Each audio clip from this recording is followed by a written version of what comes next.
Hello miss, welcome back to my channel. இன்றைக்கி நமக்கு day one shot பார்க்கலாம். My professor ஒரு சின்ன இன்ட்ரோ மட்டும் பார்த்துக்கலாம். டே உங்களோட நியூ ப்ரொஃபஸரோட. சரி, இதுவே போதும்னு நினைக்கிறேன். வாங்க வீடியோக்குள்ளே போகலாம். ஸ்டார்டிங்கில் நீங்களும் உங்கள் ஃப்ரெண்ட் பேர் மியான்னு மென்ஷன் பண்ணுறேன். உங்களை நான் ஒயன்னு மென்ஷன் பண்ணுறேன். மோஸ்ட்லி நீங்கள் தான் சொல்லுவேன். சரி, வாங்க ஸ்டோரிக்குள்ளே போகலாம். நீங்கள் காலேஜில் கிளாஸில் உட்காந்துட்ருக்கீங்க. இப்போ ஹெச்ஓடி உங்கள் கிளாஸ்க்கு வராரு. கிளாஸ்க்கு வந்ததும் மியா பார்த்துட்டு, ஏன்டி இவர் இப்போ வராரு, இவர் இப்போ என்ன கொண்டு வந்திருக்காரோ தெரியலையே, இவர் வந்தாலே ஏதோ ஒரு வில்லங்கம் தான் கொண்டு வருவார் அப்படின்னு சொல்கிறவங்க கிட்ட நீங்கள் இருடி என்ன பார்க்கலாம் அப்படின்னு சொல்கிறீங்க. அப்போ ஸோ இங்கே பாருங்கள் ஸ்டூடெண்ட்ஸ், உங்களோட ப்ரொஃபஸர் வரல இல்லையா, அவருக்கு ரீப்ளேஸ் பண்ண தான் புது ஃபிசிக்ஸ் ப்ரொஃபஸராக நாங்கள் கொண்டு வந்திருக்கோம். வாங்க மிஸ்டர் கிம் அப்படின்னு சொல்லி கூப்பிட்றாங்க. இதால் யாரும் இல்லை, நம்மளோட டே தான் நம்மளோட ஃபிசிக்ஸ் ப்ரொஃபஸராக வந்திருக்காரு. மியா டே பார்த்துட்டு, ஏய் என்னாடி பார்க்க இவ்வளோ ஹேண்ட்ஸமாக இருக்காரு, எனக்கு வேறு ஃபிசிக்ஸ்லாம் ஒன்றே வராது, இவர் சப்ஜெக்டை நான் எப்படி தான் படித்து நல்ல பேர் வாங்க போகிறேன்னு தெரியலையே அப்படின்னு சொல்கிறா. சரி இருடி பார்க்கலாம் அப்படின்னு சொல்லிட்டு இவர் ஹெச்ஓடி சொல்கிறாரு டே கிட்ட, உங்கள் இன்ட்ரோ கொடுங்க சார் அப்படின்னு சொல்கிறாங்க. டேவும் என்னோடய பேர் கிம் டயான், நான் உங்களோட நியூ ஃபிசிக்ஸ் ப்ரொஃபஸர் அப்படின்னு சொல்லிட்டாரு. சரி ஓகே சார், இதுக்கப்புறம் நான் பார்த்துக்கிறேன், நீங்கள் போங்கன்னு ஹெச்ஓடிகிட்ட சொல்லிட்டு டே எல்லா ஹெச்ஓடியை போக சொல்லிடுவார். சரி ஸ்டூடெண்ட்ஸ், ஒவ்வொருத்தராக நீங்கள் இன்ட்ரோ கொடுங்க அப்படின்னு சொல்கிறாரு. அதுக்கு மியா, சீக்கிரம் கேளுங்க, என் பேரை கேளுங்க சார் அப்படின்னு சொல்கிறான். மியா ரொம்ப வலியாதடி, அப்புறம் நம்மள மேலே ஒரு கண்ணு வச்சுட்டு போகிறாரு, அப்புறம் இந்த வருஷம் ஃபுல்லாக நம்ம ஓட்டுறது கஷ்டமாயிடும் அப்படின்னு சொல்கிறீங்க. மியா, அதுவும் கரெக்டு தான்டி, கொஞ்சம் அடக்கியே வாசிப்போம் அப்படின்னு சொல்கிறா. சரி ஓகே, அப்புறம் எல்லார் பேரும் கேட்டுட்டு வரா. அதுக்கப்புறம் மியா கிட்ட வந்ததும் உங்கள் பேர் என்ன அப்படின்னு கேட்கும்போது, சார் என்னோடய பேர் மியா சார் அப்படின்னு சொல்லிட்டு சொல்கிறா. சரி உட்காருங்க, நெக்ஸ்ட்டு நீங்கள் ஏஞ்சிருங்கன்னு சொல்லிட்டு நீங்கள் ஏஞ்சிக்கிறீங்க. உங்கள் பேர் என்னென்னு கேட்கும்போது, என்னோடய பேர் வயன் சார்ன்னு சொல்லிட்டு உட்காந்துடுறீங்க. டேக்கு உங்களை பார்த்து வயனா ஓகேன்னு சொல்லிட்டு ஒரு மனசுக்குள்ளேயே ஒரு மாதிரி ஹாப்பியாக ஃபீல் பண்ணுறாரு. ஏன் அவர் யோசிக்கிறாரு, நம்மளுக்கு ஏன் இவ்வளோ பார்த்தா மட்டும் ஹாப்பியாக இருக்குது, ஒரு மாதிரி சின்னதாக ஒரு குட் வைப்ஸ் எதுக்கு வருது, சரி இதாக இருந்தாலும் ஸ்டூடெண்ட்ஸு அப்படின்னு சொல்லிட்டு அப்புறம் விட்டுடுறாரு அது அப்படியே. சரி ஓகே, இப்போ கிளாஸ் ஸ்டார்ட் பண்ணலாமான்னு கேட்டு கிளாஸ் ஸ்டார்ட் பண்ணிடுறாரு. கிளாஸ் ஸ்டார்ட் பண்ணிகிட்டு இருக்கும்போது இப்போ நல்லா தான் போயிட்டுருக்கு. உங்கள் 2 பேருக்குமே எதுவுமே புரியல, இருந்தாலும் உட்காந்து கவனிச்சிட்ருக்கீங்க. யாரோ பேசிகிட்டு இருக்கிற மாதிரியே சவுண்ட் கிட்ட திரும்பி பார்க்குறாரு. திரும்பி பார்த்தா யாருமே பேசலன்னு சொல்லிட்டு திருப்பியும் லெசன் நடத்த ஆரம்பிக்கிறாரு ஃபிசிக்ஸை. ஸோ திருப்பி யாரோ பேச ஆரம்பிக்கிறார். இந்த வாட்டி பார்த்துட்டாரு 2 பசங்க, நீங்கள் ஏஞ்சிடுங்களேன், நான் கிளாஸ் நடத்தும் போது எனக்கு பேசினா சுத்தமாக பிடிக்காது, பேசினா கெட் அவுட் தான். இப்போ 2 பேரும் நீங்களே வெளியே போகிறீங்களா இல்லை உங்களை நான் எப்படி பனிஷ் பண்ணட்டும் அப்படின்னு கேட்குறான். சார் சாரி சார் அப்படின்னு சொல்கிறாங்க. முதல்ல வெளியே போங்க அப்படின்னு சொல்லிட்டு ஃபஸ்ட் டேவே மியா சொல்கிறோம், என்னடி இவ்வளோ கோல்டாக இருக்கிறாரு, பார்க்க நல்லா ஹேண்ட்ஸமாக இருக்கிறாரு, கோல்டெலாம் இருக்க மாட்டாருன்னு நினச்சா இவ்வளோ கோவமாக பண்ணுறாரு, கஷ்டம்தான்டி அப்படின்னு சொல்கிறா. கம்பீரமியா, நம்ம மாட்டிக்கு போகிறோன்னு நீங்கள் சொல்கிறீங்க. அப்படியே அந்த டேவும் முடியுது. நீங்கள் வீட்டுக்கும் போகிறீங்க. வீட்டுக்கு போனதும் உங்கள் மம்மி, வயன் நான் உனக்காக ஒரு மாப்பிள்ளை பார்த்துருக்கேன், இன்னும் 2 வீக்ஸில் கல்யாணம், ஸோ ரெடி ஆகிக்கோ ஓகேவா, இந்த வீக் காலேஜ் போ, நெக்ஸ்ட் வீக் காலேஜ் போவாத அப்படி சொல்லிடுறாங்க. என்னம்மா நினச்சிட்ருக்கேன், யாருமா மாப்பிள்ளை, எதுக்குமா என்னை இவ்வளோ சீக்கிரமாக கல்யாணம் பண்ணி அனுப்புறீங்க, இன்னும் 1 இயர் படிப்பு இருக்குல்லம்மா, அதை முடிச்சுட்டு போகிறோமா அப்படின்னு சொல்கிறீங்க. அதெல்லாம் இல்லை, என் ஃப்ரெண்டு பையன்தான், கிம் ஃபேமிலி, கிம் அங்கிள் தெரியும்ல, அவங்களோட பையன்தான், அந்த பையன் கூட ப்ரொஃபஸராக தான் ஒர்க் பண்ணுறான், கல்யாணம் பண்ணிட்டு கூட படிக்கலாம், ஒரு பிரச்சனையும் இல்லை அப்படின்னு சொல்கிறாங்க. ஏம்மா இப்படி பண்ணுற, எனக்கு ப்ரொஃபஸர்லாம் வேணாம்மா, எனக்கு கல்யாணமே வேணாம்மா அப்படின்னு சொல்கிறாங்க. வயன், இதான் கடைசி நான் சொல்கிறது, போ அப்படின்னு சொல்கிறாங்க. சரிம்மா அப்படின்னு சொல்லிட்டு நீங்களும் போயிட்டு உங்கள் ரூம் போயிட்டு மியாவுக்கு ஃபோன் பண்ணி, மியா இது மாதிரி எங்கள் அம்மா எனக்கு கல்யாணம் பண்ண போகிற சொல்கிறாங்கடி, இன்னும் 2 வீக்ஸில் மேரேஜா, அந்த பையன் யாருன்னு கூட தெரியலடி, ப்ரொஃபஸராக ஒர்க் பண்ணுறாங்களா, இப்படிலாம் சொல்லிகிட்ருக்காங்க. அப்போ கிம் சார், எனக்கு தான் உனக்கு இல்லை அப்படின்னு சொல்கிறேன். நான் இன்னும் சொல்கிறேன், நீ என்னடி பேசுகிற அப்படின்னு கேட்குறீங்க. சரி விட்ரி பார்த்துக்கலாம் அப்படின்னு சொல்கிறா. சரி ஓகே, அப்படியே நீங்கள் வந்து நைட்டும் ஆகுது, டின்னருக்கு கீழே இறங்கி வரீங்க. வந்து உங்கள் மம்மி பையன் என்ன நினைக்கிறேன் இந்த மேரேஜ் பற்றி? நான் சொன்னேன் நீ என்ன யோசிச்சிருக்கேன் அப்படிங்கிறான். நான் பண்ணிக்கிறேம்மா அப்படின்னு சொல்கிறீங்க. சரி ஓகே, இன்னும் ஒரு 3 டேஸில் வந்து நான் பொண்ணு பார்க்க வராங்களாம். ஸோ அதுக்கு ரெடி ஆகிக்கோ, அன்றைக்கி ஒரு நாள் மட்டும் காலேஜ் லீவ் போட்டுக்கோ அப்படின்றீங்க. 3 டேஸ் கழிச்சா சரி ஓகேம்மா அப்படின்னு நான் சொல்கிறீங்க. இப்போது அப்படியே டே பக்கம் பார்த்தா, டே உனக்காக ஒரு பொண்ணு பார்த்துருக்கேன்டா அப்படின்றாங்க அவங்க மம்மி. யாருமா அது? பொண்ணு பார்க்கறதுனா அழகாக இருக்குமா அப்படின்னு கேட்குறாங்க. அழகாக இருப்பாடா, ரொம்ப அழகாக இருப்பா, காலேஜ் வந்து 3rd இயர் படிக்கிறா அப்படி, இந்த இப்போ தான் 3rd இயர் போயிருக்கா, இன்னும் இந்த ஒரு வருஷம் படிப்பு இருக்குடா, இன்னும் 2 வீக்ஸ் கழிச்சு உங்களுக்கு மேரேஜ் ஃபிக்ஸ் பண்ணியிருக்கோம், 3 டேஸில் ஒன்று பொண்ணு பார்க்க போகலாம் அப்படின்னு சொல்கிறாங்க. அம்மா இன்னும் 2 வீக்ஸ்லையா அப்படின்னு கேட்குறாரு.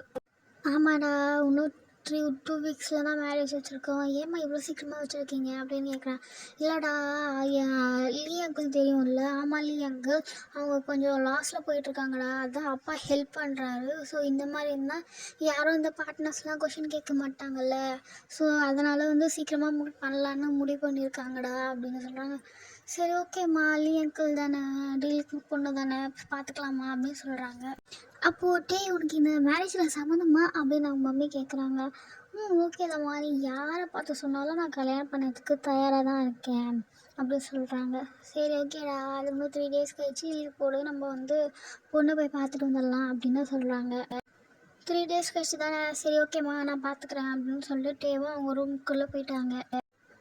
நெக்ஸ்ட் டேயில் நீங்கள் தான் ரொம்ப அர்ஜென்ட்டாக ஓடிட்டுருக்கீங்க, டைம் ஆகிடுச்சு, ஐயோ கிளாஸ் ஸ்டார்ட் பண்ணியிருப்பாங்களே, இன்னும் ப்ரொஃபஸர் வந்திருப்பாங்க அப்படின்னு சொல்லிட்டு ஃபாஸ்ட்டாக ஓடிட்டுருக்கீங்க. எல்லாம் மியா உன்னால தான் உனக்கு வெயிட் பண்ண போய் தான் நான் லேட்டாக வரேன் காலேஜுக்கு அப்படின்னு சொல்கிறா. வாடி வாடி சீக்கிரம் செய், அப்புறமா திட்டிப்பேன், வாடி ஓடி வாடி அப்படின்னு சொல்லிட்டு வரண்டால மியா ஃபஸ்ட்டு ஓடிட்டுருக்க, நீங்கள் வந்து செகண்ட் ஓடிட்டுருக்கீங்க. இப்போது டே தான் கிளாஸ்க்கு போகலான்னு சொல்லிட்டு ஸ்டெப்ஸ் ஏறி அங்கே வந்து நின்று இருப்பாங்க. நீங்கள் வந்து ஸ்டெப்ஸ் தாண்டி தான் உங்கள் கிளாஸ் இருக்கும். ஸோ டே வந்து நடுவில் நின்னவே நீங்கள் வந்து டே மேலே இடிச்சிட்டிங்க, டே மேலே இடித்து டே மேலே விழுந்துட்டீங்க. மியா ஃபஸ்ட்டில் தான் ஓடி இருப்பா, என்ன சத்தம்னு திரும்பி பார்த்தா நீங்களும் டேவும் நீங்கள் டே மேலே படுத்துக்கிட்டு இருப்பீங்க, அதாவது டே மேலே விழுந்துட்டுருப்பீங்க. அச்சோ sorry sir sorry sir sorry சார்னு சொல்லிட்டு பவ் பண்ணிகிட்டே இருக்கீங்க. ஏன் ஓடி வரீங்க, பொறுமையாக போகலாம்ல, இப்படி தான் வர்றதா அப்படின்னு சொல்கிறாரு. சார் சாரி சார் டைம் ஆயிடுச்சு சார் அப்படின்னு சொல்லிட்டு ஒரு பெயினில் இருந்தால் நம்ம ஃபேஸ் எக்ஸ்ப்ரெஷன்லாம் எப்படி இருக்கும் அந்த மாதிரி சொல்கிறீங்க. ஸோ சாரி சார்னு சொல்லிட்டு கிளாஸ்க்குள்ளே போயிட்டீங்க. மியா என்னடி ஆச்சு, ஒரு மாதிரியாக இருக்கேன், பயங்கரமாக செஸ்ட்டு வலிக்குதுடி, விழுந்த ஃபர்ஸ்ட்டில் செஸ்ட்டு ரொம்ப வலிக்குதுடி அப்படின்னு சொல்கிறீங்க. என்னோட செஸ்ட்டு வலிக்குதுன்னு சொல்கிறேன், இந்தியா நானே பெயினில் இருக்கிறேன், நீ என்னடி அப்படி முன்னாடி பேசுகிற அப்படின்னு கேட்குறீங்க. இல்லை உனக்கே செஸ்ட்டு வலிக்குதுன்னு சொல்கிறேன், அப்போ அவருக்கும் வலிச்சிருக்கும்ல, அப்போ அவர் என்னடி நினச்சிருப்பாரு உன்னை அப்படின்னு கேட்குறாங்க.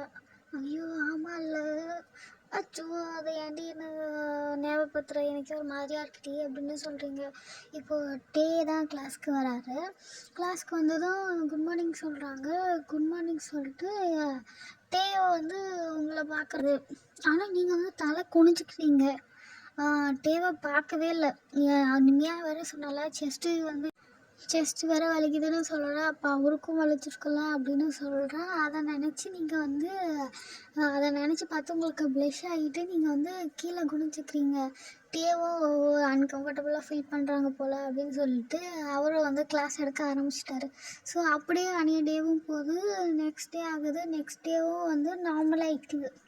டேவை பார்க்குறீங்க, ஆனால் அவரை பார்க்கும்போது கீழே குனிச்சிக்கிறீங்க, அதுமாதிரி ஆகுது. இப்போது அந்த டே ஒயன் அம்மா சொல்கிறாங்க, ஒயன் இன்றைக்கி வந்து பொண்ணு பார்க்க வராங்க, ஸோ வந்து காலேஜ் லீவ் போட்டு இன்றைக்கி வந்து ரெடி ஆகிடு அப்படின்னு சொல்கிறாங்க. சரி ஓகேம்மா அப்படின்னு சொல்லிட்டு நீங்களும் வந்து நல்லா ஒரு அழகான ரெட் கலர் இப்போ காமிச்சிருக்கல, இதுதான் நீங்கள் வந்து போட போகிற சாரீ, அம்மா இது கொஞ்சம் கட்டி விடுமா, இந்த சாரீ எனக்கு கட்டவே வரலம்மா அப்படின்றீங்க. ஒழுங்கா சாரி கட்டி பழகு வயன். அப்புறம் நீ ஒவ்வொரு வாட்டி நான் வர முடியுமா என்ன உனக்கு சாரி கட்டி போட அப்படின்னு சொல்கிறாங்க. சரிம்மா இந்த ஒரு வாட்டி மட்டும் கட்டி விடுமா. மம்மியும் கட்டி விடுறாங்க. ரொம்ப சிம்பிளாக அழகாக ப்ரிட்டியாக ரெடி ஆகிட்டீங்க. இப்போ வந்து கீழே போய் எல்லாருக்கும் காஃபி கொடுக்குறீங்க. காஃபி கொடுக்கும்போது அப்போ தான் பார்க்குறீங்க அங்கே இருக்கிறது வந்து உங்கள் ப்ரொஃபஸர். காஃபி கொடுத்துட்டு உங்கள் மம்மி பக்கத்தில் வந்து நின்றுறீங்க. உங்களை பார்க்குறாரு. நீங்களும் பார்க்குறீங்க. ரொம்ப ஷாக்கிங் ஆகிருந்தா இவர் வந்து உட்காந்துட்ருக்காருன்னு. இப்போ வந்து உங்கள் அம்மா வந்து கேட்குறாங்க பொண்ணு பிடிச்சிருக்கா அப்படின்னு. அப்போ வந்து எங்களுக்கு பொண்ணு ரொம்ப பிடிச்சிருக்கு, எங்களுக்கும் பையனை ரொம்ப பிடிச்சிருக்கு அப்படின்னு சொல்லிடுறாங்க. இருந்தாலும் மாப்பிள்ளை ஒரு வார்த்தை கேட்கணும்ல அப்படின்னு சொல்கிறாங்க. டீவை வந்து எனக்கும் ரொம்ப பிடிச்சிருக்கு பொண்ணு அப்படின்னு சொல்லிடுறாங்க. வயனுக்கு இதை கேட்டதும் செம்ம ஷாக் ஆகிட்டா வயன். சரி ஓகே வயன் நீ உள்ளே போ அப்படின்னு சொல்லிடுறாங்க. நீங்களும் மியாவும் வந்து ரூமுக்கு போயிடுறீங்க. அப்போ மியா வந்து என்னடி மியா ப்ரொஃபஸர் ஏன்டி இங்கே வந்திருக்காங்க, அப்போ ப்ரொஃபஸர் தான் நீ கல்யாணம் பண்ண போறியா. ஆமாம் இப்போ ப்ரொஃபஸர் தான், இவர் தான் அந்த ப்ரொஃபஸர் போல் அப்படின்னு சொல்கிறேன். எது இருந்தாலும் வயன் உன்னோட நம்மளோட கோல்டு ப்ரொஃபஸர் இதுக்கப்புறம் உனக்கு வந்து ஹஸ்பண்டாக மாற போகிறாரு, கொஞ்சம் பார்த்து நடந்துக்கோ வயன் அப்படின்னு சொல்கிறா. மியா நானே பயத்தில் இருக்கிறேன், நீ இன்னும் கொஞ்சம் வர இன்னும் பயத்தை ஏற்றி விடாதடி அப்படின்னு சொல்கிறாங்க. அப்போ வந்து வந்து வெளியே வந்து நான் ஒயன்கிட்ட கொஞ்சம் தனியாக பேசணும் அப்படின்னு சொல்கிறாங்க. சரி போங்க இப்போ பேசுங்க அப்படின்னு சொல்கிறாங்க. அப்போ வந்து ரூம்குள்ளே வராரு. அப்போது நீங்களும் மியாவும் இருந்துருவீங்க. நான் ஒயன்கிட்ட கொஞ்சம் தனியாக பேசணும் அப்படின்னு சொல்லவே மியா புரிஞ்சிச்சு சார் நான் வெளியே போகிறேன் அப்படின்னு சொல்லிட்டு வெளியே போயிடுவான். அப்போ வந்து வந்து பேச ஆரம்பிக்கிறாங்க. பையன் உனக்கு என்ன பிடிச்சிருக்கா அப்படின்னு கேட்குறாங்க. அது வந்து சார் எனக்கு முன்னாடியே தெரியும் நீ தான் வந்து எனக்கு பார்த்துருக்க பொண்ணுன்னு. ஏன்னா நான் காலேஜ் சேர்ந்து செகண்ட் டேவே எனக்கு தெரிஞ்சிடுச்சு நீ தான் என்னை கல்யாணம் பண்ணிக்க போகிற பொண்ணுன்னு அப்படின்னு சொல்கிறாரு. அப்போது நீங்கள் ஏன் சார் என்கிட்ட ஃபர்ஸ்ட்லேயே சொல்லலை அப்படின்னு சொன்னாங்க. எதுவும் நீயே பார்த்து தெரிஞ்சுப்ப அப்படின்னு நான் விட்டுட்டேன் அப்படின்னு சொல்கிறாங்க. சரி ஓகே வயன் உனக்கு வந்து என்ன பிடிச்சிருக்கா அப்படின்னு கேட்குறாங்க. எனக்கும் உங்களை வந்து பிடிச்சிருக்கு சார் அப்படின்னு வயன் வந்து சொல்கிறேன். இங்கே பாரு வயன் நீ என்னை சார்லாம் கூப்பிட வேணாம், என்னை நீ டீனே கூப்பிடலாம். இப்போ சொல்லு உனக்கு என்ன பிடிச்சிருக்கா இல்லையா அப்படின்னு கேட்குறாரு.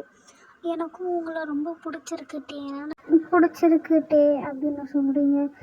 ரொம்ப ஹாப்பியை வந்து உங்களை ஹக் பண்ணிக்கிறாரு.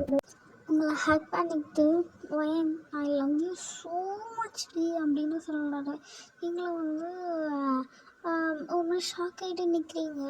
என்னது லவ் யூவா அப்படின்னு சொல்லிட்டு என்ன வயன் பதில் சொல்ல மாட்டியா அப்படின்னு கேட்குறாரு. லவ் யூ டூ அப்படின்னு சொல்கிறீங்க. இப்போ சடான்னு மியா வந்து டோர் ஓப்பன் பண்ணுறா. டோர் ஓப்பன் பண்ணதை நீங்கள் ஹேக் பண்ணியிருக்கிறத பார்த்துட்டு உடனே திரும்பிக்கிறா. அச்சோ சாரி நான் வந்து தெரியாமல் வந்துட்டேன் போல் கரெக்டாக அப்படின்னு சொல்கிறா. இல்லை நீங்கள் உடனே வந்து டிவியை வந்து அவங்ககிட்ட வந்து ஹேக் பிரேக் பண்ணிவிட்டு ஒன்னே மியாவா உள்ளே வா அப்படின்னு சொல்கிறீங்க. வந்து சரி நான் கீழே போகிறேன் அப்படின்னு சொல்லிட்டு அவரும் வந்து கீழே போயிடுறாரு. போகும்போது வயன் கால் பண்ணுறேன் அப்படின்னு சொல்லிட்டு போயிடுறாரு. அப்போது வயன் வந்து சரி ஓகே அப்படின்னு சொல்கிறா. அப்போ வந்து மியா வந்து சொல்கிறா நான் இங்கே ஒருத்தி இருக்கிறேன், ரொமான்ஸ்லாம் என் கண் முன்னாடி வேணாம் அப்படின்னு சொல்கிறா. கம்முனிரு மியா, ஏன் மியா நீ வேணா இப்படி பண்ணுற, என்னடி கொஞ்ச நேரத்துக்கு முன்னாடி எல்லாம் பயமாக இருக்குது, நர்வஸாக இருக்குது, கையெல்லாம் நடக்குது அப்படிலாம் சொல்லிட்டு இருந்தேன். ஆனால் இப்போ என்ன ஹக் பண்ணிட்டு நின்றுட்டு இருக்கீங்க, உண்மையாக சொல்லு ஹக் மட்டும் தான் பண்ணீங்களா இல்லை கிஸ்லாம் பண்ணிக்கிட்டீங்களா அப்படின்னு கேட்குறா. அதெல்லாம் எதுவும் இல்லை மியா அவங்க ஹக் தான் பண்ணாரு அப்படி சொல்கிறா. சரி அப்புறம் என்ன இதுக்கப்புறம் ஒரே காலேஜ் ரொமான்ஸ் தானா அப்படின்னு கேட்டு உங்களை கிண்டல் பண்ணிக்கிட்டு இருக்கேன். மியா கம்முன்னு இரு மியா அப்படின்னு சொல்கிறீங்க. சரி அவ்வளோ ரொம்ப டீஸ் பண்ண வேணான்னு சொல்லிட்டு கம்முன்னு ஆயிடுறா. இப்போ வயனோட அம்மா வந்து வயன் உனக்கு எந்த இதுவும் இல்லை உனக்கு பையன் பிடிச்சிருக்கு தானே அப்படின்னு கேட்குறாங்க. பிடிச்சிருக்குமா எனக்கு ஓகே தான் அப்படின்னு சொல்கிறீங்க. அப்போ பையனோட அம்மா வந்து சொல்கிறாங்க என் பொண்ணுக்கு ரொம்ப பிடிச்சிருக்கா அப்படின்னு சொல்கிறாங்க. சரி ஓகே நம்ம இன்னும் 1 வீக்லேயே மேரேஜ் வச்சுக்கலாம் அப்படின்னு சொல்கிறாங்க. 1 வீக்லேயேவா அப்படின்றாங்க. ஆமாம் நம்ம சீக்கிரமாகவே மேரேஜ் முடிச்சுட்டு என் மருமகளை நான் வந்து இட்டுட்டு போயிடணும் என் வீட்டுக்கு அப்படின்னு பார்க்குறேன் அப்படின்னு டீயோட அம்மா சொல்கிறாங்க. நெக்ஸ்ட் டேவும் ஆகுது, நீங்களும் காலேஜ் போகிறீங்க, டீயோ பீரியடு வருது. டீ உங்களை பார்க்க, நீங்கள் டீயை பார்த்து ப்ளஷ் பண்ண 2 பேரும் ப்ளஷ் பண்ணிக்கிட்டு அப்படியே கிளாஸும் எண்ட் ஆகுது. எண்ட் ஆகும்போது டீ கிளம்பும் போது ஒயன் நான் கொடுத்த அசைன்மெண்ட்லாம் கொஞ்சம் கலெக்ட் பண்ணிவிட்டு வந்து என்னோடய கேபினில் கொடுத்துடுங்க அப்படின்னு சொல்கிறாங்க. ஓகே சார் அப்படின்னு சொல்லிட்டு நீங்களும் உட்காந்துருக்கீங்க. மியா ரொமான்ஸ் ஸ்டார்ட் ஆகிடுச்சு புளியே அப்படின்னு சொல்கிறா. கம்னி ரெடி. நீங்களும் கலெக்ட் பண்ணிவிட்டு ஸ்டாஃப் ரூம் போகிறீங்க. போய் பார்த்தா யாருமே இல்லை. சார் அப்படின்னு சொல்லிட்டு உள்ளே போய் ஓகே நம்ம டேபிள் மேலே வச்சுட்டு போகலாம் அப்படின்னு சொல்லிட்டு டேபிள் மேலே வைக்கிறீங்க. டக்குனு வந்து உங்களை யாரும் பேக் பண்ணுற மாதிரி இருக்குது. யாருன்னு பார்த்தா டீ தான். விடுங்க டீ, என்ன பண்ணுறீங்க, யாராச்சும் பார்த்துட்டு போகிறாங்க அப்படின்னு சொல்கிறாங்க. யார் பார்த்தா எனக்கு என்ன, என்னோடய ஒய்ஃபை நான் கட்டிப்பிடிப்பேன் நான் சொல்லிப்பேன் அப்படின்னு சொல்கிறாரு. சரி விடுங்க டீ அப்படின்னு சொல்கிறீங்க. ஏன் நீ ரெட் சாரியில் அவ்வளோ அழகாக இருந்தது, அதுவும் உன்னோட ஹிப்பு இருக்கே அப்படின்னு சொல்லிட்டு உங்கள் ஹிப்பை லைட்டாக ப்ரெஸ் பண்ணுறாங்க. டீ என்ன பண்ணுறீங்க, இது காலேஜ், யாரெல்லாம் பார்த்தா என்ன ஆகிறது, விடுங்க அப்படின்னு சொல்லிட்டு இங்கே வந்து சொல்கிறீங்க. டீ அப்படியே உங்களை டேர்ன் பண்ணிவிட்டு ஒயன் நேற்று ரொம்ப அழகாக இருந்தடி, மியா மட்டும் வரல நினச்சிக்கேன் உன்னை அப்படியே கிஸ் பண்ணியிருப்பேன் அப்படின்னு சொல்கிறேன். என்னோட கிஸ்ஸா, ஏன் நான் கிஸ் பண்ணக்கூடாதா உன்னை அப்படின்னு கேட்குறாரு. அது பண்ணலாம், பட் மேரேஜ்க்கு அப்புறமா பண்ணிக்கலாமே அப்படின்னுங்க. என்ன ஒயன் நீ இதெல்லாம் மேரேஜுக்கு அப்புறமா மேரேஜ்க்கு அப்புறம் பண்ண வேண்டியது நிறைய இருக்குது, இப்போ நம்ம ஒரு கிஸ் மட்டும் பண்ணலாம் அப்படின்னு சொல்லிட்டு உங்கள் லிப்ஸ்லேயே வந்து கிஸ் பண்ண ஸ்டார்ட் பண்ணிட்டாரு. கிஸ் பண்ணிக்கிட்டு ஒயன் பேக் கிஸ் பண்ணு ஒயன் அப்படின்னு சொல்லி உங்கள் லிப்ஸை வந்து பைட் பண்ணுறாரு. டே வலிக்குது. டே கிஸ்ஸை பிரேக் பண்ணிவிட்டு ஒயன் பேக் கிஸ் பண்ணு ஒயன் அப்படின்றாங்க. அது வந்து எனக்கு பேக் கிஸ் பண்ண தெரியாது. ஏன்னா பேக் கிஸ் பண்ண தெரியாதா ஒயன் அப்படின்றான். தெரியாது, என்னோடய ஃபர்ஸ்ட் கிஸ் இது தான் அப்படின்னு சொல்கிறாங்க. என்னோடய ஃபர்ஸ்ட் கிஸ்ஸும் இது தான், பட் நான் கிஸ் பண்ணுறேன்ல அதுமாதிரி பண்ணுவேன் அப்படின்னு சொல்கிறாங்க. நான் ட்ரை பண்ணுறேன் அப்படின்னு சொல்லிட்டு திருப்பி வந்து டீ வந்து கிஸ் பண்ண ஸ்டார்ட் பண்ணுறாரு. ஒயனும் ட்ரை பண்ணுறேன், பட் அவ்வளோவா வரல. டீ வந்து பயங்கரமாக சிரிக்கிறாரு கிஸ்க்கு நடுவுலையே. ஒயன் கிஸ்ஸை பிரேக் பண்ணிட்டு ஏன் சிரிக்கீங்கன்னு இதை ட்ரை பண்ணுறேன் தானே அப்படின்னு சொல்கிறாங்க. நீ நல்லா ட்ரை பண்ணு, நான் உனக்கு சீக்கிரமாகவே கற்றுக் கொடுத்துட்றேன் கல்யாணத்துக்கு முன்னாடி அப்படின்னு சொல்லிட்டு திருப்பியும் ஒயனோட லிப்ஸ் வந்து கிஸ் பண்ணிட்டு ஒயனோட லிப்ஸ் வந்து பைட் பண்ணி விட்டுறாரு. டீயை வலிக்குது, என்ன பண்ணுறீங்க, பைட் பண்ணாதீங்க அப்படின்னு சொல்லிட்டு மூவ் பண்ணுறாங்க. லைட்டாக ஒயனோட லிப்ஸ் வந்து ஒரு மாதிரி வீங்கின மாதிரி ஆயிடுச்சு. என்ன பண்ணி வச்சுருக்கீங்க, இப்போ நான் இந்த லிப்ஸோட நான் ஏன் பார்த்தாலும் எனக்கு கிண்டல் பண்ணி இது பண்ணிடுவா அப்படின்னு சொல்கிறேன். பார்த்தா பார்க்கட்டும் போடி, அவங்களே எதுவும் சொல்ல மாட்டாங்க அப்படின்னு சொல்லிட்டு ஹேக் பண்ணிவிட்டு சரி நான் போகிறேன் டைம் ஆயிடுச்சு அப்படின்னு சொல்லிட்டு பையனும் அவளோட கிளாஸ்க்கு போயிடுறா. அப்படியே வந்து கிளாஸும் முடியுது, வந்து அன்றைக்கி டேவும் ஸ்கிப் ஆகுது. வீட்டுக்கு என் வீட்டுக்கு போயிட்டு பெட்டில் போய் படுத்துக்கிட்டு ரொம்ப ப்ளஷ் பண்ணிகிட்ருக்கேன். இன்னைக்கு நானும் அவளை கிஸ் பண்ணணும் அப்படின்னு நினச்சிக்கிட்டு அவள் ரொம்ப ப்ளஷ் ஆகிட்டுருக்கா. இந்த பாட்டை நான் இங்கே முடிக்கிறேன். நெக்ஸ்ட் பார்ட் சூன் பார்க்கலாம். பாய், லவ் யூ, சராங்கே அமீஸ். கொஞ்சம் சப்ஸ்கிரைப் லைக்ஸ்லாம் பண்ணுங்கள், அப்போ தான் எனக்கு கொஞ்சம் மோட்டிவேஷனாக இருக்கும். சரி நெக்ஸ்ட் வீடியோவில் பார்க்கலாம். பாய்.